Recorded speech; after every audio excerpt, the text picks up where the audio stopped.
क्या आपने कभी सोचा है कि शेयर मार्केट में आप मेहनत तो बहुत करते हैं, चार्ट देखते हैं, वीडियोस देखते हैं और टिप्स देखते हैं और अच्छे स्टॉक खोजते हैं, लेकिन फिर भी महीने के अंत में आपका प्रॉफिट नहीं लॉस दिखाई देता है। और सबसे बड़ी बात, कभी 5,000 रुपए का फायदा होता है तो आप खुश हो जाते हैं, लेकिन अगले ही दिन 10,000 रुपए का नुकसान कर देते हैं। अगर आपके साथ भी ऐसा होता है तो वीडियो को अंत तक जरूर देखें, क्योंकि समस्या हमेशा मार्केट में नहीं होती। समस्या कई बार हमारी स्ट्रेटजी, हमारी फिजिकोलॉजी और हमारी गलत आदतों में होती है। तो आज की इस वीडियो में मैं आपको बताऊंगा 7 ऐसी बड़ी गलतियां जिनकी वजह से ज्यादातर लोग शेयर मार्केट में लगातार प्रॉफिट नहीं बना पाते हैं। और वीडियो के अंत में एक सिंपल दृष्टिकोण बताऊंगा जिसे अपनाकर आप अपने ट्रेड और इन्वेस्टिंग डिसीजन को काफी बेहतर बना सकते हैं। तो वीडियो को अंत तक जरूर देखिए, क्योंकि हो सकता है आपकी सबसे बड़ी गलती इन 7 गलतियों में से कोई एक हो। सबसे पहली और सबसे बड़ी गलती, बहुत सारे लोग सुबह मार्केट खुलते ही मोबाइल निकालते हैं और सोचते हैं आज कुछ तो ट्रेड करना है। फिर निफ्टी देखा, बैंक निफ्टी देखा और अगर कोई स्टॉक ऊपर जाता देखा तो खरीद लिया, और थोड़ी देर बाद स्टॉक नीचे आया तो घबरा कर बेच दिया, और फिर वही स्टॉक ऊपर चला गया। अब पछताना शुरू हो जाता है, काश मैंने थोड़ा और इंतजार किया होता। लेकिन अब सवाल आता है कि आपने ट्रेड लिया ही क्यों था। अगर आपके पास एंट्री का कारण नहीं है, एग्जिट का कारण नहीं है, स्टॉप लॉस तय नहीं है, तो आप ट्रेड नहीं कर रहे हैं, आप सिर्फ अनुमान लगा रहे हैं। इसलिए मार्केट में आने से पहले एक छोटा सा प्लान जरूर बनाएं। आप शेयर किस कंडीशन में खरीदेंगे और किस कंडीशन में बेचेंगे, और आप कितना रिस्क लेंगे, और सबसे जरूरी, अगर आपका एनालिसिस गलत निकला तो आप कहां बाहर निकलेंगे। दूसरी सबसे बड़ी गलती है कम समय में बहुत ज्यादा पैसा बनाने की इच्छा। मान लीजिए आपके पास 20,000 रुपए हैं और आप सोचते हैं मैं इसे जल्दी 1,00,000 रुपए बना दूंगा, और फिर आप रिस्क लेते हैं और फिर बार बार ट्रेड करते हैं। एक ट्रेड में नुकसान होता है तो अगला ट्रेड बड़ी क्वांटिटी में लेते हैं। क्यों? क्योंकि आपका उद्देश्य अब मार्केट को समझना नहीं है, क्योंकि आपका उद्देश्य सिर्फ पिछला नुकसान वापस लेना है। यहीं से सबसे बड़ी समस्या शुरू होती है। शेयर मार्केट को एटीएम मशीन समझने लगते हैं। यहाँ पैसा धीरे धीरे कंपाउंड हो सकता है, लेकिन कोई गारंटेड शॉर्टकट नहीं है। इसलिए अगर आपका लक्ष्य है कि मुझे जल्दी अमीर बनना है तो आप अक्सर ज्यादा रिस्क लेंगे, लेकिन अगर आपका लक्ष्य है कि मुझे लंबे समय तक मार्केट में टिकना है तो आपका डिसीजन मेकिंग काफी बेहतर हो सकता है। तीसरी गलती है दूसरों की टिप्स पर अंधा भरोसा कर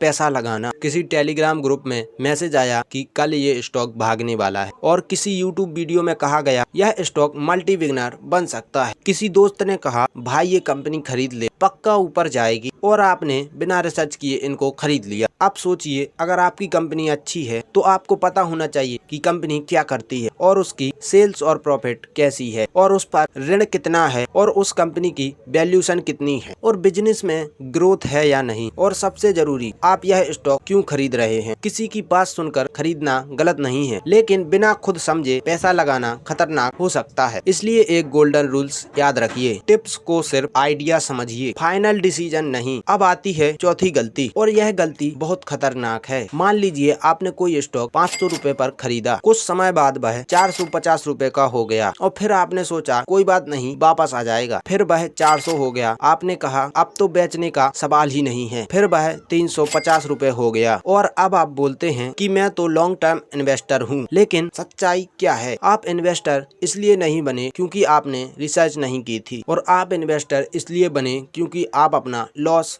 एक्सेप्ट करना नहीं चाहते। यह डिफरेंस समझना जरूरी है। अगर आपने किसी स्टॉक को किसी विशिष्ट रीजन से खरीदा था और बाद में वह रीजन खत्म हो गया, तो सिर्फ इसलिए स्टॉक पकड़े रहना कि लॉस में कैसे बेचूं सही अप्रोच नहीं है। लॉस को स्वीकार करना कमजोरी नहीं है, कई बार छोटा लॉस स्वीकार करना बड़े नुकसान से बचा सकता है। पांचवी गलती है ओवर ट्रेडिंग। कुछ लोग सोचते हैं कि अगर मैं 10 ट्रेड करूंगा तो मुझे 10 मौके मिलेंगे, लेकिन ज्यादा ट्रेड का मतलब ज्यादा प्रॉफिट नहीं होता। हर ट्रेड के साथ ब्रोकरिंग, टैक्स और सबसे बड़ी चीज गलत डिसीजन लेने का मौका बढ़ता है। मान लीजिए आपने पहला ट्रेड लिया और 500 रुपए का प्रॉफिट हो गया। अब आपका कॉन्फिडेंस बढ़ गया और फिर आपने दूसरा ट्रेड ले लिया, फिर तीसरा, फिर चौथा। अब एक पॉइंट पर आपका एनालिसिस कमजोर होने लगता है, लेकिन आप ट्रेड करते रहते हैं। क्यों? क्योंकि अब आपको मार्केट में अपॉर्चुनिटी नहीं दिख रही, आपको सिर्फ ट्रेड करने की इच्छा हो रही है। इसलिए पहले खुद से पूछिए, क्या मुझे सच में यह ट्रेड लेना है, या मैं सिर्फ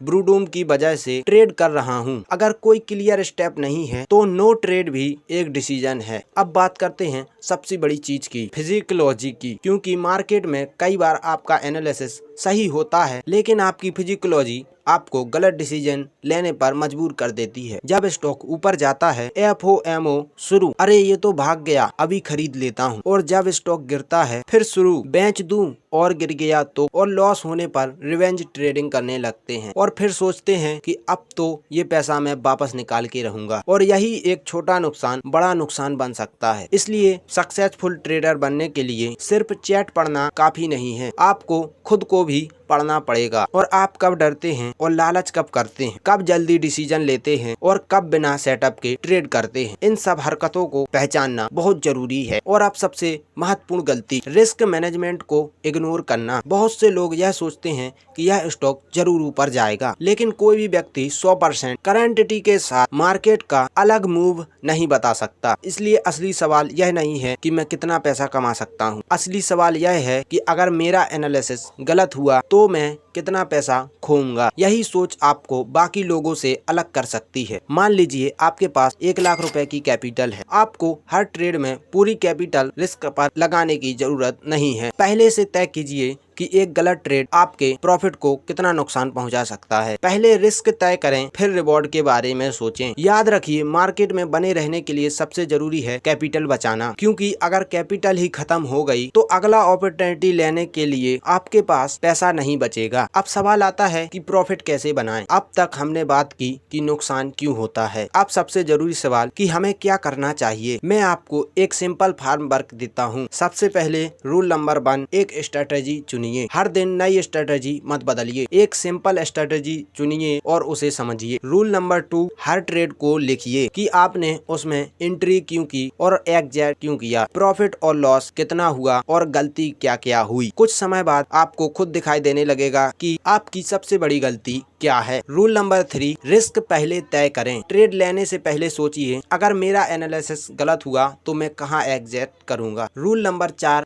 FOMO से बचिए। कोई स्टॉक भाग गया कोई बात नहीं, मार्केट में रोज नए अपॉर्चुनिटी आते हैं। एक अपॉर्चुनिटी छूटना नुकसान नहीं है, गलत जगह एंट्री लेना नुकसान हो सकता है। रूल नंबर 5, पेशेंस रखिए। मार्केट में पैसा सिर्फ प्रोडक्शन से नहीं बनता, डिसिप्लिन, रिस्क मैनेजमेंट और पेशेंस बहुत महत्वपूर्ण है। अब सबसे बड़ा सवाल, क्या मार्केट में हर बार प्रॉफिट संभव है? नहीं, और यह बात आप जितनी जल्दी समझेंगे उतनी अच्छी है। आपका लक्ष्य यह नहीं होना चाहिए कि मेरा हर ट्रेड प्रॉफिटेबल होना चाहिए। आपका हमेशा लक्ष्य होना चाहिए कि जब मैं गलत हूँ तो मेरा नुकसान छोटा हो, और जब मैं सही हूँ तो मेरा डिसीजन अच्छी तरह एक्सक्यूट हो, क्योंकि कोई भी ट्रेड हर बार सही नहीं होता। डिफरेंस सिर्फ इतना है कि कुछ लोग अपनी गलतियों से सीखते हैं और कुछ लोग एक ही गलती बार बार दोहराते हैं। तो दोस्तों, अगर आपको शेयर मार्केट में लगातार प्रॉफिट नहीं हो रहा है तो सबसे पहले आप मार्केट को दोष मत दीजिए। अपने आप से पूछिए, क्या मैं बिना प्लान के ट्रेड करता हूँ, और क्या मैं दूसरों की टिप्स पर भरोसा करता हूँ, और क्या मैं जल्दी अमीर बनने की कोशिश करता हूँ, और क्या मैं लॉस को एक्सेप्ट नहीं करता। मैं ओवर ट्रेडिंग करता हूँ और इमोशंस में डिसीजन लेता हूँ, और सबसे जरूरी, क्या मैं रिस्क मैनेजमेंट फॉलो करता हूँ। अगर इन सवालों में से किसी एक का भी जवाब हाँ है तो आपको कोई नई स्ट्रेटजी खोजने की जरूरत नहीं है, तो शायद आपको अपनी पुरानी आदत बदलने की जरूरत है। याद रखिए, शेयर मार्केट में सबसे बड़ा फायदा ज्यादा ट्रेड करने से नहीं बल्कि सही समय पर सही डिसीजन लेने से होता है। और अगर आपको ये वीडियो यूजफुल लगा हो तो वीडियो को लाइक जरूर कीजिए और कमेंट में मुझे बताएं कि आपको शेयर मार्केट में सबसे ज्यादा नुकसान किस वजह से हुआ, FOM